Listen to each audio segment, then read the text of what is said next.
Hello everyone, once again welcome to Small Turbo YouTube channel. Today we are going to discuss about adding and subtracting polynomials.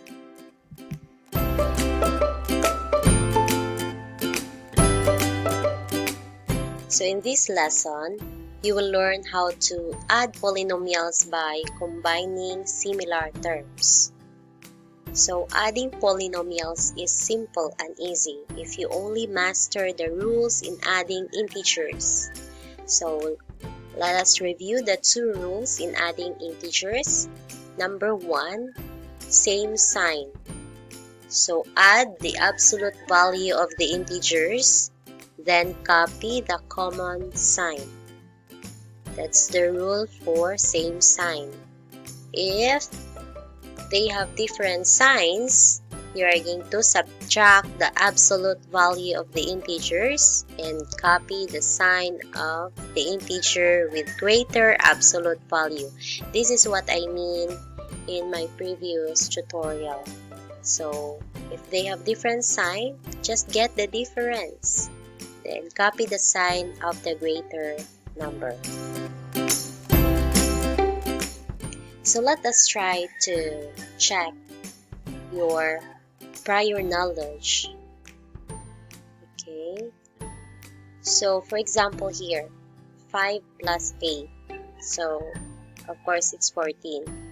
Negative 12 plus negative 8. So as you can see, they have the same sign. Copy the common sign. And yes, 8 plus 12, that's 20. So there should be negative here. Okay, let's just put negative here. It should be negative 20. That's typographical error. It's okay. Sometimes okay, may pagkakamali talaga. Anyway, negative 5 plus negative 7. Copy the common sign, which is negative. Then 5 plus 7, that's 12. Here, the same. Copy the common sign. And here, again, I forgot to write the negative. Okay, I forgot to write the negative. So, let's just put negative here. Because we have to copy the common sign. 4 different signs. Okay, let's just erase this. So, 4 different signs. So we have negative 5 plus 9. So all we have to do is you get the difference. Ano ba yung difference ng 5 and 9? So it's 4. What's the sign of the greater number? 5 and 9, which is greater, it's 9. The sign is positive. So we're going to follow the sign of the greater number, which is positive. Here, negative 10 and 7. So again, they have different signs. Si 10 is negative, si 7 is positive. So, you get the difference. Ayun, ano ba yung difference nilang dalawa? So, 10 and 7, may difference na tatlo or 3.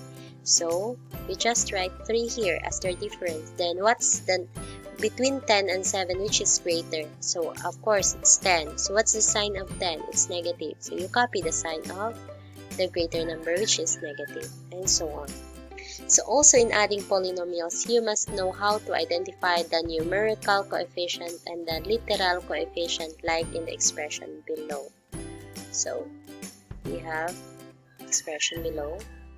Actually, it's above here. So if, for example, the given is negative 5y squared, so you have to identify the numerical coefficient and the literal coefficient. So numerical, from the root word numbers. So, number talaga yung hinahanap natin. Kapag literal naman, so letters. Okay? So, sa negative 5y squared na expression natin, so si negative 5 ay numerical coefficient, si y squared ay literal coefficient. Ito naman, 9x cubed y squared. Si 9 yung numerical coefficient, si x cubed y squared, or x to the power of 3, y to the power of 2 is the literal coefficient.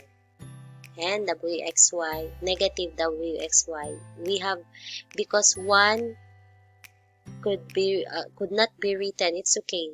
Pwede siyang ilagay, pwede rin hindi na ilagay. Understood man na may 1 kapag negative lang yung isinusulat. Negative 1 yan. then wxy. Hindi pwedeng negative 0. Okay? Negative 1. Because when you say negative 0, that's 1 alone. Constant. Anyway. So, similar terms are terms with the same literal coefficients. So, in the previous slides, I have already introduced to you what is literal coefficients. So, in adding polynomials, it seems hard at first or at first glance, but if you know the concepts such as our previous activity, it is very easy actually. Just combine only similar terms. So when you say similar terms, they are the terms with the same literal coefficient and or with the same variable and the same exponent. So for example, given here, 7x squared s cubed plus 4s squared minus 9s plus 3 and 10s squared plus 5 minus 3s cubed minus s. So you have to add them. So all you have to do is you combine the similar terms. So 7s cubed, ano ba yung ka-similar term ni 7s cubed? Of course, so yung negative 3s cubed, yung pareho, yung literal coefficient. When you say literal coefficient, it's the letter and the exponent. Okay?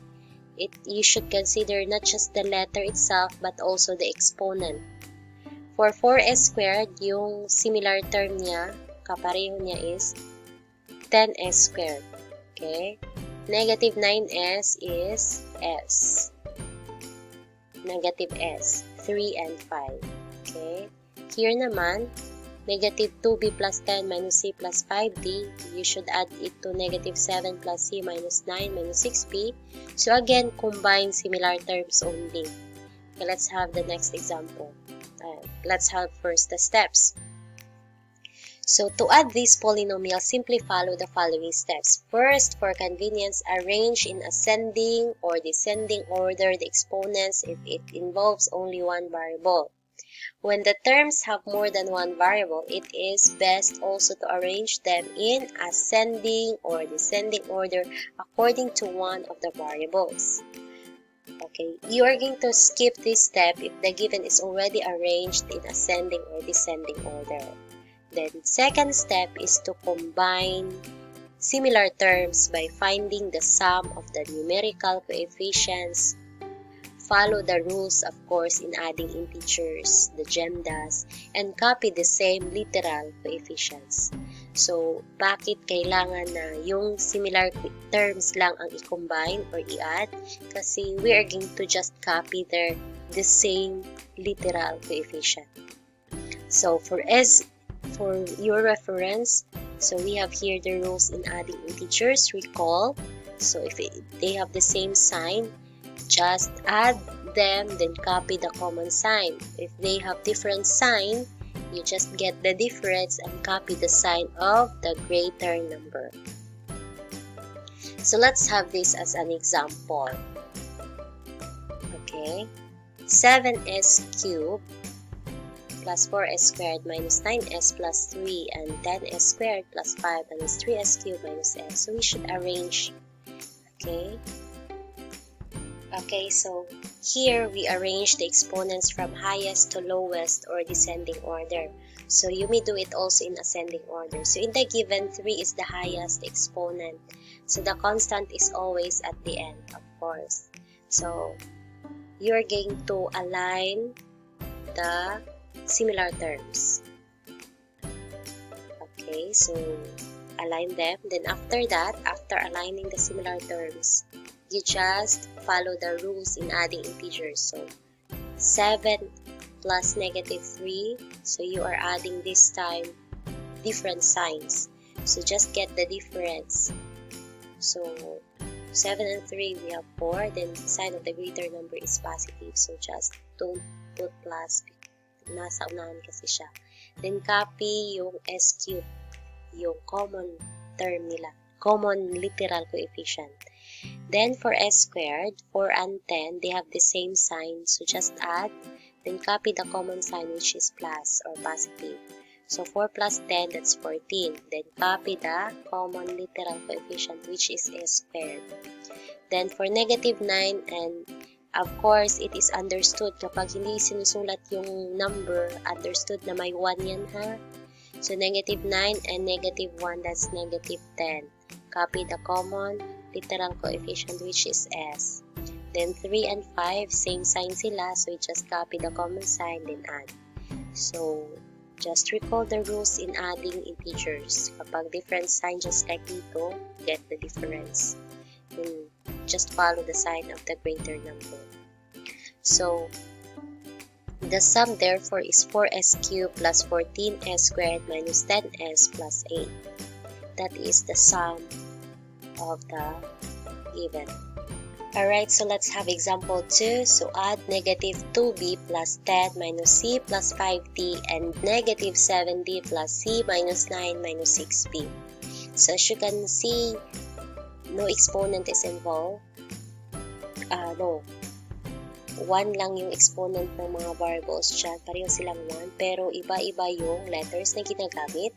So, you just arrange them in alphabetical order. Instead of arranging the exponents in descending order, alphabetical order lang. And take note, the constant is always at the end. So, after rearranging, so mauna talaga yung B kasi wala naman tayong A dito. So, B, C, D, then constant. So, B here is negative 2B and the B here is negative 6B. Just align them. Take note of their signs. We just copy. Kinopya lang natin yung signs. Okay, ang sign ni 6B is negative. So, kinopya natin dito. Si negative 2B din dito. Then, after B is C. So, we copy also the sign of C which is, okay, negative C. Then the C here is plus. Align them. Then the 5D here is plus. Yung sign niya. So, si D dito is negative 7D. Then, si 10 dito is plus sign or positive yung sign niya. Si 9 dito is negative. After that, you just follow the rules in adding integers and copy the literal coefficients. Okay? Negative 2b and negative 6b. We are adding them, right? So, the same sign, just copy the common sign, then 6 and 2, that's 8. Copy the common literal coefficient, which is b. The negative c and the positive c is equal to 0. So, that's cancelled out. You may not write the 0 here. Just leave it blank. Then, the 5 and the 7 here, different sign. So, just get the difference. The difference between 5 and 7 is 2. Copy the sign of the greater number. So, between 5 and 7, the greater number is 7. The sign is negative. Copy the negative. Then, the 10 and 9, again, they have different signs. So, get the difference, 1. Then, between 10 and 9, the greater number is 10. The sign is plus. So, copy it. So, the sum, therefore, is negative 8b minus 2d plus 1. Next, let's have the third example. So, find the sum. Okay, so never ever be confused. Okay, there is a parenthesis there to denote that this is the first group and this is the second group. The two groups should be added. So, again, we can arrange the exponent. Could be from highest or of highest to lowest or lowest to highest. Okay, so 4 here is the highest exponent. So, you may start also with the constant.